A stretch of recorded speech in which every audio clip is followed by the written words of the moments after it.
Chef mother and ডটারের কিচেনে আজকে তোমাদের জন্য নিয়ে এসেছি সবুজ মাংস। এর জন্য উপকরণগুলো আগে তোমাদের দেখিয়ে দিচ্ছি। এখানে আমি পালং শাক সেদ্ধ করে নিয়েছি, ধনেপাতা আছে, কাঁচা ধনেপাতা, একটা টমেটো, একটা কাঁচা লঙ্কা, রসুন, আদা এবং পেঁয়াজ। এই উপকরণগুলো দিয়ে, আর মশলা তো নুন হলুদ এগুলো তো তোমাদের রান্না করার সময় দেখিয়েই দেব। এগুলো দিয়ে আমি করব সবুজ মাংস। তাহলে তোমাদের এরপরে রান্নার সময় দেখা করছি।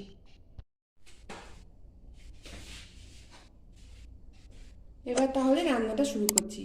তোমাদের অন্যান্য উপকরণগুলো দেখিয়েছি, কিন্তু চিকেনটা দেখাইনি। এখানে 300 গ্রাম মতো চিকেন আছে।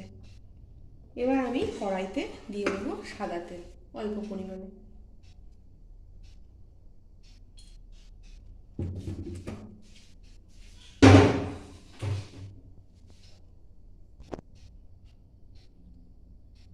তার মধ্যে দিয়ে দেবো অল্প একটু বাটার, খুবই সামান্য পরিমাণে দিয়েছি।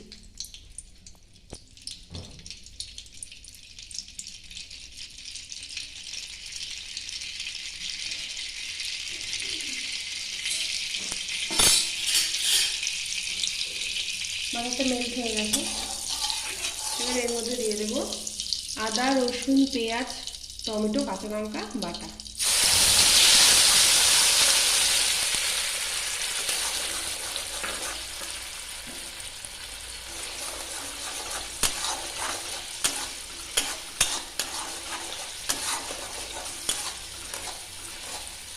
এটা দিয়ে একটু কষতে হবে।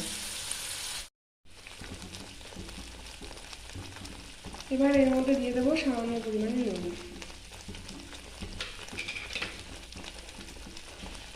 একটু হলুদ গুঁড়ো দেবো।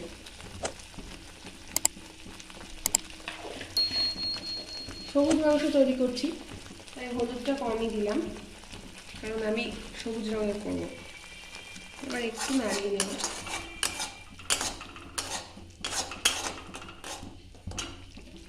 এবার এর মধ্যে দিয়ে দিচ্ছি বেটে রাখা পালং শাকটা। আমি কিন্তু এটা সেদ্ধ করে তারপরে বেটে নিয়েছি। মশলার সঙ্গে পালং শাকটা একটু কষাতে হবে, না হলে এর যে গন্ধটা সেটা যাবে না।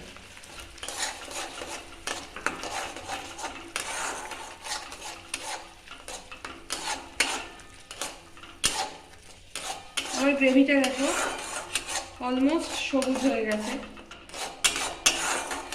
আমি একটু পালং শাকটা দিয়ে কষাচ্ছি। আমি 1-2 মিনিট পালং শাকটা দিয়ে কষিয়ে এর মধ্যে চিকেনটা দিয়ে দেবো।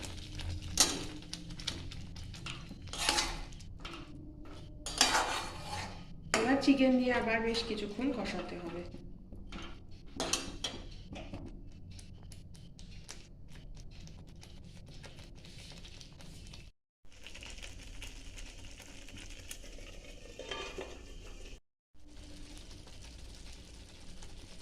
দু 3 মিনিট ধরে আমি কষাচ্ছি পালং শাক দিয়ে। এবার এর মধ্যে আর একটু নুন দেব। এরপরে দেবো একটু চিনি।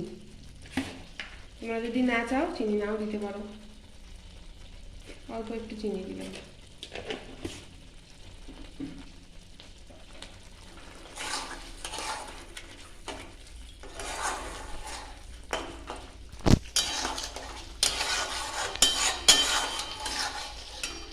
খুব সুন্দর একটা গন্ধ ছেড়েছে। তোমরা যখন বাড়িতে বানাবে তখন দেখবে ভীষণ সুন্দর গন্ধ বেরিয়েছে। আমি এবার একটু ঢাকা দিয়ে দেবো, মাংসটা যাতে একটু সেদ্ধ হয়ে যায়। এরপরে আবার ঢাকা খুলে তোমাদের সাথে দেখা করছি। 5 মিনিট মতো ঢাকা দিয়ে রেখেছি। এবার আবার ঢাকা খুলে দেখবো মাংসটা একটু সেদ্ধ হয়েছে কিনা।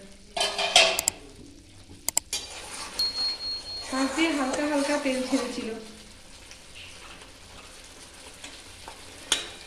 অল্প সেদ্ধ হয়ে গেছে। চিকেন তো সেদ্ধ হতে টাইম লাগে না। এবার আমি এর মধ্যে একটু জল দেবো। আমি এতক্ষণ কিন্তু একটুও জল দিই। এবার আমি এর মধ্যে একটু গরম জল অ্যাড করলাম। আমি জল দিয়ে দিয়েছি। জল দিয়ে একটু কষাচ্ছি।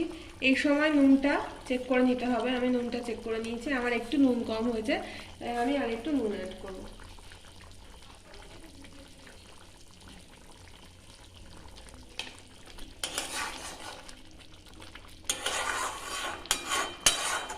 এবার আমি ঢাকা দিয়ে দেব এবং পুরো মাংসটাকে সেদ্ধ করে নেব।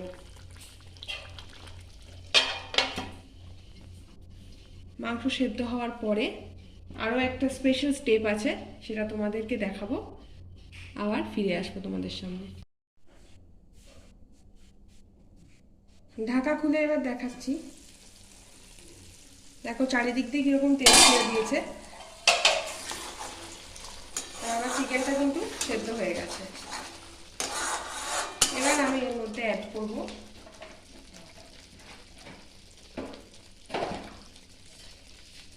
আমার স্পেশাল ইনগ্রিডিয়েন্ট ধনেপাতা বাটা।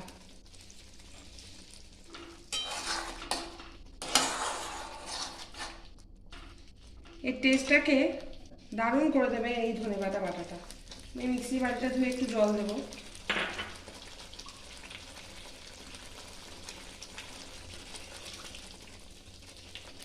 এটা কিন্তু আমি পালং শাকে যখন দিয়েছি তখন কিন্তু আমি এটা দিইনি, কারণ তাহলে এর গন্ধটা চলে যেত। আমার মাংস সেদ্ধ হয়ে গেছে, তারপরে আমি এটা অ্যাড করলাম, দিয়ে আরেকটু ঢাকা দিয়ে দেবো, কারণ না হলে ধনেপাতার যে ফ্লেভারটা সেটা কিন্তু আসবে না।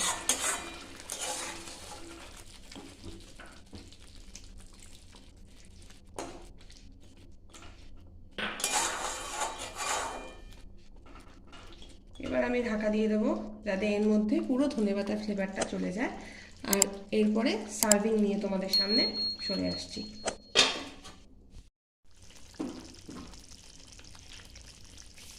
পালং চিকেন আমার রেডি হয়ে গেছে, সবুজ মাংস।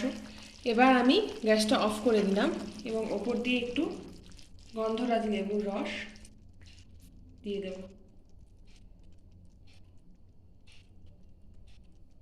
ধোয়া ওঠা সবুজ মাংস আমার তৈরি। এবার আমি সার্ভ করে দেখাচ্ছি।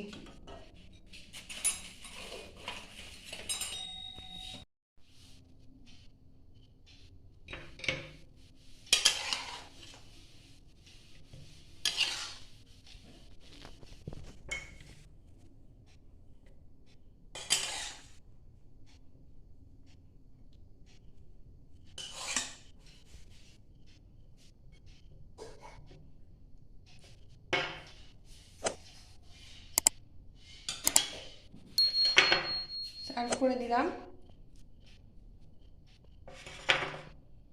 তোমরা আমার রেসিপিতে বাড়িতে একবার বানিয়ে খেয়ে দেখো, আশা করি সবার ভালো লাগবে।